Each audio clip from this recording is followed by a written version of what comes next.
Bienvenidos, especial de prensa en Iquique Televisión. En esta oportunidad estamos haciendo este programa de una manera especial desde nuestro hogar, ¿cierto? Siguiendo las recomendaciones de las autoridades de nuestro país y en realidad del mundo entero sobre el aislamiento social. Vamos a conversar en este minuto con Karen Díaz, quien es académica de la Universidad Arturo Prat y que hace poquitos días llegó a nuestro país. Ella se encontraba en España, específicamente en Sevilla, y queremos saludarla en este momento. Karen, ¿qué tal? ¿Cómo estás? Hola, muy bien, aquí en mi casa, bueno, haciendo la cuarentena que tengo que hacer. Llegué el viernes pasado, tengo que estar, según entiendo, por lo menos 15 días aquí en mi casa resguardándome, a pesar que no tengo ningún síntoma. Cuando llegué no presentaba fiebre y hasta el día de hoy no la tengo, pero de todas maneras creo que lo responsable es mantenerse en casa y obedecer, ¿no?, la orden que da el gobierno, pero bien, en general bien. Sabemos, cierto, que viajaste a España para iniciar tu doctorado. ¿En qué minuto te diste cuenta de la situación grave en que se estaba tornando este tema del coronavirus a nivel mundial? Me empecé a preocupar. En particular, yo diría desde febrero, desde mediados de febrero, cuando en Italia la cosa se empezó a descontrolar bastante, empezaron a aparecer una cantidad impresionante de casos, empezó a fallecer mucha gente.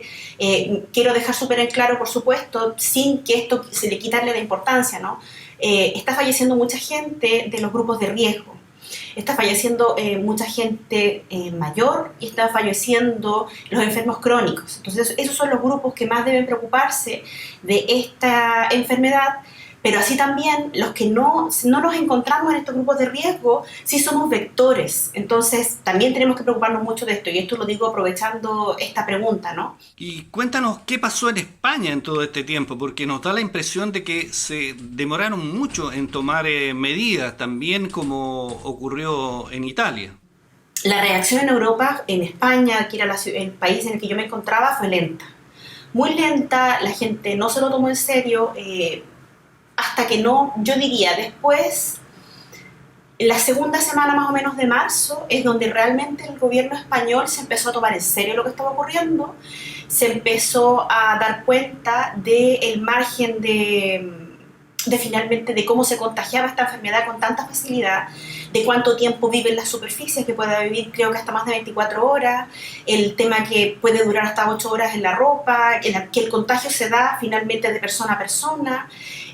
Otra cosa importante que tampoco se había tenido en consideración es que la gran mayoría de los pacientes son asintomáticos, es decir, no tienen fiebre, no tosen, pero pueden perfectamente contagiar a todas las personas con las que finalmente se reúnan o conversan. Entonces, teniendo esto más o menos claro, el presidente en España tomó la determinación de declarar un estado de excepción, limitando el tránsito de la gente en las calles, eventualmente haciendo que la gente se quede en casa, estableciendo una campaña pública importante de la televisión diciendo que la gente debe quedarse en casa, salvo los casos excepcionales, que son excepcionalísimos, y los recintos están todos cerrados, los bares, los restaurantes. Lo único que está abierto son los supermercados, las farmacias y creo que las bombas de benzina. Y cuéntanos en qué momento, cuando ya te diste cuenta probablemente de la situación que se estaba poniendo grave, en qué momento tomas la decisión de regresar a nuestro país. Tomé la decisión de regresar. Yo estaba bastante decidida a quedarme hasta el plazo que yo tenía que quedarme, que era el 10 de abril, pero fue, creo, la tercera semana, sí, no, la segunda semana de marzo, cuando se empiezan a producir toda esta situación de revuelo en España. La residencia en la que yo me encontraba, que es una residencia de investigadores hispanoamericanos, tomó la decisión de cerrar. Y por tanto, a todos los que estábamos adentro, nos arrendaron departamentos y nos hicieron salir de la residencia. Y esto fue en el tiempo en que se estaba diciendo que la gente no debía salir a la calle. Entonces, y también se me dijo que este contrato en el lugar donde me arrendaron para quedarme solo iba a durar por el periodo de tiempo que yo tenía contratada la residencia, que era hasta el 10 de abril. Entonces ahí me preocupé bastante y también pensando el tema de que yo viajé con este permiso que uno tiene para entrar a espacios Schengen creo que por 3 meses, lo que se me cumplía más o menos el 15 de abril. Y las circunstancias en las que nos encontrábamos, me temí las circunstancias de que no pudiera renovar mi permiso, me encontrara ilegal en España y no tuviera dónde finalmente residir, porque el lugar donde yo estaba no me aseguraba que yo me iba a permitir quedarme más tiempo. Y bueno, por la seguridad de mi familia y viendo lo que estaba sucediendo en Chile, que ya estaban figurando gente contagiada, que yo no me lo esperaba, y que las medidas que se estaban tomando en algún momento podrían quizá restringir mi llegada a Chile, a pesar de que yo no estaba enferma. Entonces eso determinó que yo decidiera venirme. ¿Y en qué momento, cuéntanos, tomaste la decisión de regresar definitivamente a Chile? Entiendo que tuviste que pasar varias peripecias para finalmente estar cómodamente ahora, ¿cierto?, en tu hogar, bueno, haciendo cuarentena. Fue bastante compleja el regresar, o sea, el hecho de cambiar los pasajes fue imposible. Si bien LAN, que es la compañía con la que yo compré los pasajes, la universidad compró los pasajes, tiene una política de cambio en virtud de lo que está ocurriendo, no le están dando prioridad a esas circunstancias en este momento. Entonces, hasta el día de hoy, no me responden a mi solicitud de cambio de pasaje. Tuve que comprar un pasaje nuevo. Y más encima yo estaba en Sevilla, lo que implica que tengo que comprar pasaje de Sevilla a Madrid, después Madrid-Santiago y después Santiago-Iquique. Entonces son 3 tramos. Hice las compras estando a un día de viaje. La aerolínea Iberia me canceló el vuelo y me adelantó el viaje, por lo que yo tuve que llegar al aeropuerto de Madrid 24 horas antes de mi vuelo, de hecho más de 24 horas, tuve que pasar la noche en el aeropuerto y en virtud de que estaba con la maleta y que LAN está con servicio restringido, tuve que esperar hasta las 6 de la tarde del día siguiente para poder subir mi maleta, lo que implicó que tuve que estar fuera del aeropuerto esperando todo este tiempo para poder recién ingresar al aeropuerto en Madrid. Y en la imagen también, el aeropuerto de Madrid es potente, porque es un aeropuerto gigante, con mucho movimiento, y como está ahora, está prácticamente vacío, con mucha fuerza policial, militares armados también circulando por ahí, controlando, están también desinfectando cada cierto tiempo, como los militares están, aparte de estar armados, algunos están desinfectando, realmente no sé qué es lo que tenían, limpiando los asientos, los espacios, una preocupación constante, cambiando la basura, la gente con guantes, la gente con máscara, o sea, todo muy preparado y muy preocupado. Y con nada de vuelos, yo creo que había poquísima gente dentro de un aeropuerto que es muy enorme y eso es bien impresionante ya por sí mismo. ¿Y qué pasó cuando llegaste a Santiago? Cuéntanos, ¿tomaron los datos? ¿Te pidieron algún tipo de declaración? ¿Te hicieron firmar algún compromiso?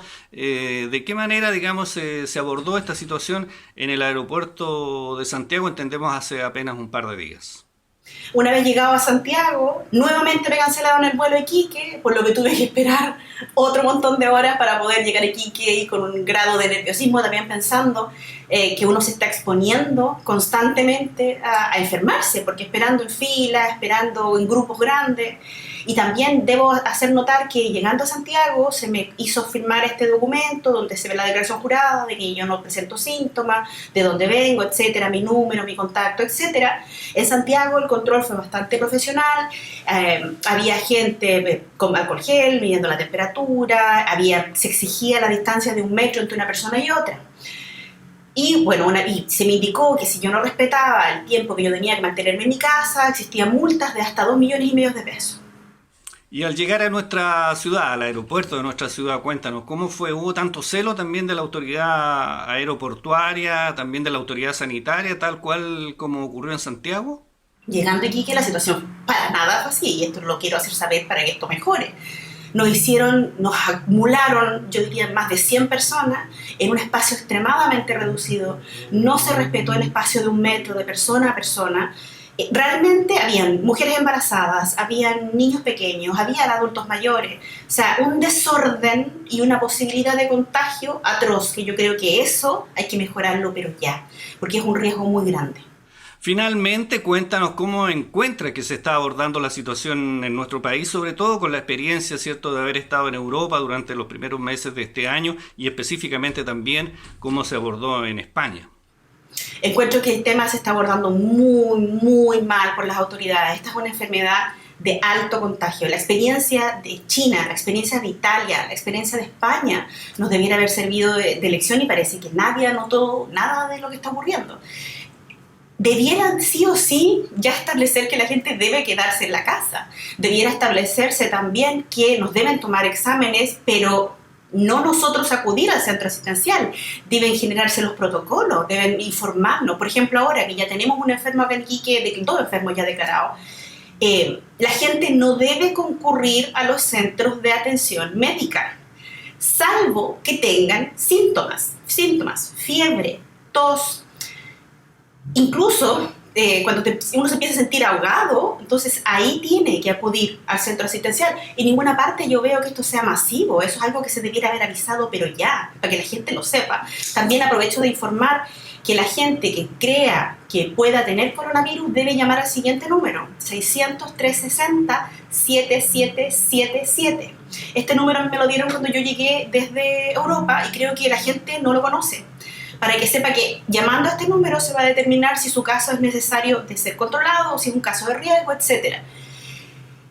No se han tomado las medidas necesarias, se debieran haber ya comprado hospitales de campaña para Iquique, porque nosotros, ¿cuál es el problema grave de esta enfermedad? Es una enfermedad grave, como dije, para los grupos de riesgo que se indican, pero nuestro sistema de salud actual no se va a dar abasto.